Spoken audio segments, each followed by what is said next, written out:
90% of Shopify brands waste a ton of money on Google Ads without seeing the results that they want. I've been running Google Ads for over 3 years and I'm currently spending $1.5 million every single month for my clients. In this video, I'm going to break down the core 3 Google Ads lessons that I've learned over the years so that you can maximize your ad spend and scale profitably in 2025. Make sure you stick around and watch the whole video, otherwise you're going to miss out on valuable insights that can help you skyrocket your revenue this year. Now, lesson number 1 I've learned is probably going to rustle a few feathers, but it's not Google Ads' fault, and it's not your Google Ads agency's fault 9 times out of 10. It's actually the unit economics of your business. Okay, now this is a big controversial subject, but let's assume you're working with a competent Google Ads agency, and if you're not sure that you are, you should probably book a call with us. But let's assume that you are a good freelancer, a good agency, whatever. I'm not going to try and sell you anything here. If Google Ads then is not working, and you can be sure that you're not spending on your own brand name or running a nonsensical structure or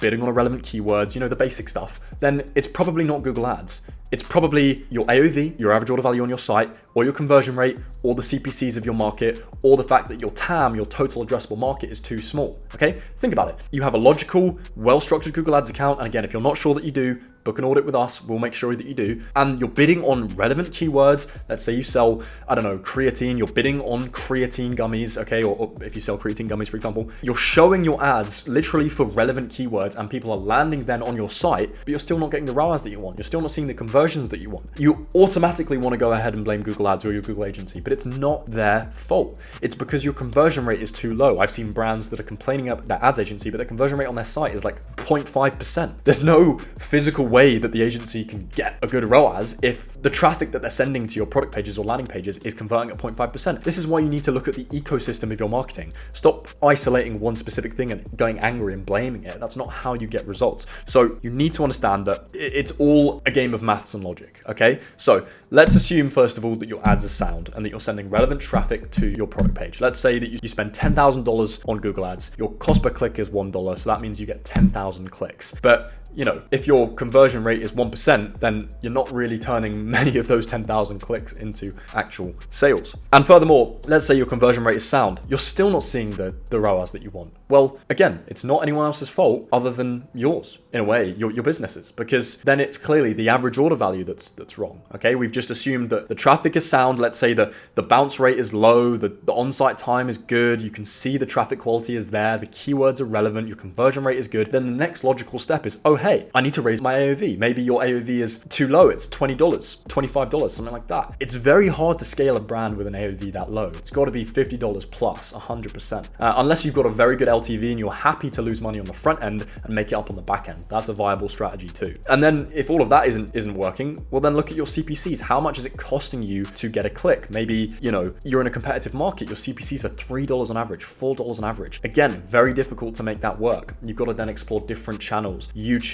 maybe look at paid social a little bit more, maybe go to slightly less competitive keywords on search. You know, you've got to pivot and you've got to adapt. And, you know, then maybe it's your TAM, okay? Maybe your TAM is not big enough to scale. You know, you're screaming and shouting at your ads agency because they're still not able to spend over 10K a month. Well, maybe you're in an extremely niche market and simply cannot scale the search campaigns or the shopping campaigns anymore because there's only a set amount of monthly searches that are relevant to you. And therefore you, again, have to expand to different channels. Go to YouTube ads, right? We spend thousands of dollars a day for our clients on YouTube ads. It's a great way to expand past that limitation of monthly search volume. Expand horizontally to different countries, okay? Dominate in other countries. That's another great way to grow. So, you know, 9 times out of 10, I might wager, it's not actually Google Ads' fault. It is the unit economics of your business. That's lesson number 1. Lesson number 2 is that you need a holistic marketing strategy. Do not put all of your eggs in the Google Ads basket, okay? It's not going to work. You need to run paid social. You need to run meta ads in tandem with Google. You need to, because meta ads is always going to be the best at generating demand. It is. It's got the best targeting. It's got the most amount of ad spend through it compared to any other platform. You need to run meta ads. That demand is going to be generated for your product. And to be honest, if you have quite a unique product, you're probably going to see most success on meta anyway. Google is best for products where there's already existing search volume there. Google is predominantly going to be demand capture. Obviously, you can scale with YouTube ads, but that's quite advanced. For most brands, you're really just using that search and shopping and PMAX structure. You're just going to capture that demand that meta generates, okay? So the two go hand in hand. And to be running one and not the other is a huge mistake, right? Because if you're running meta and not running Google, people are seeing your ads on meta, not directly correctly converting and then going to Google to search you up later, and then your competitors stealing that traffic. Or vice versa, if you're running Google and not Meta,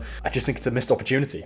You know, Meta, again, biggest social media platform in the world, you should probably be running some ads there, right? You should also be investing in good creative. You should be investing in good conversion rate optimization. And I get it, these things are not cheap. You should do one at a time, but don't just stop at one. Don't just try and wrestle with Google ads and get that to be the cornerstone you build your business on, because it's risky, you're not diverse, and you're never gonna see the best results. And same goes for Meta. Don't go all into Meta without running Google as well, because if, like the beginning of 2024, Meta has some outages and things go wrong, your entire business is going to fluctuate, which is no fun. And finally, make sure that you're investing in a good third-party software. Okay, if you're watching this video and you don't have Triple Whale, or you don't have Northbeam, or you don't have, you know, a True Profit, I think that's a pretty good one, i.e. a third-party attribution software where you can overall very clearly see your overall marketing metrics, the direct attribution of each channel with, you know, by using relevant attribution models, then you're not taking this seriously, okay? Like, seriously, guys, you've got to invest in this stuff. I think Triple Whale is like $500 a month. You know, if you're doing, I think, anything less than like $2 or $3 or $4 million a year, something like that, it's worth it. I promise you. You know, if you're running Meta and Google at the same time, simultaneously, you need some way of, you know, at least getting an idea of which is performing better, which is getting the majority of the sales, or being able to see how they interact with each other. So I highly recommend you get Triple Whale. It's going to show you the path to purchase. You can literally follow a consumer journey all the way up to a sale. It's very useful. And then number 3 is the biggest lesson that I've learned overall probably in the last 3 years is to stop worshipping ROAS, okay? A high channel specific ROAS doesn't mean very much. You need to optimize for ecosystem ROAS or blended ROAS, okay?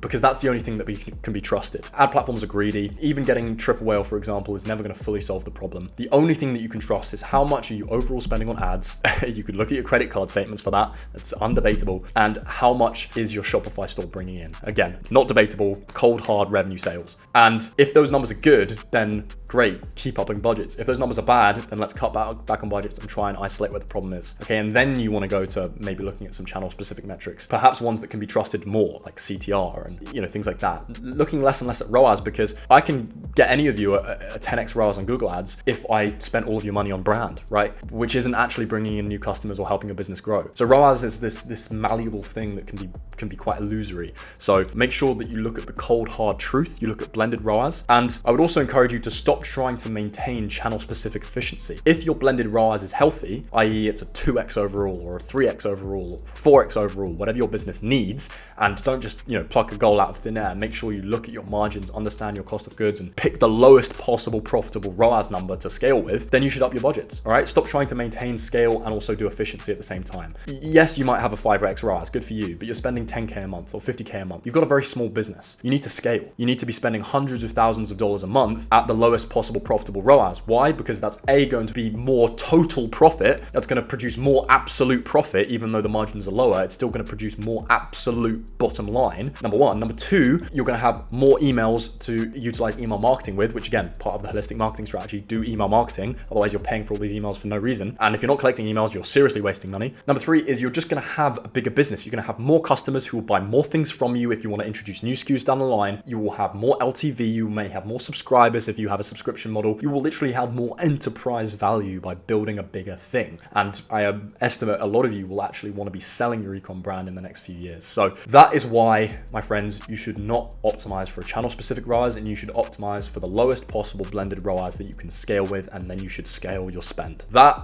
is the 3 biggest lessons that I've learned after running Google ads for the last 3 years. And, you know, these lessons are good, but if you want a partner that can help you implement these things into your ecom brand, that can help you scale your Google ads, that can help you with your AOV, the back end of your ecom business, someone who really understands the unit economics of e-commerce, then go ahead and book a call with my team using the first link in the description, and we will demo to you exactly how we can help you calculate all of these numbers and get all of your ducks in a row, so that you can actually scale your ad spend, your revenue, and then your profit. And once you've done that, then go ahead and check out how we generate 2K a day right now for one of our clients using Bing ads. If you want to talk about a holistic marketing strategy, go watch that video, because that's pretty crazy. Thank you for watching, and I'll see you in the next one. And make sure to like and subscribe as well.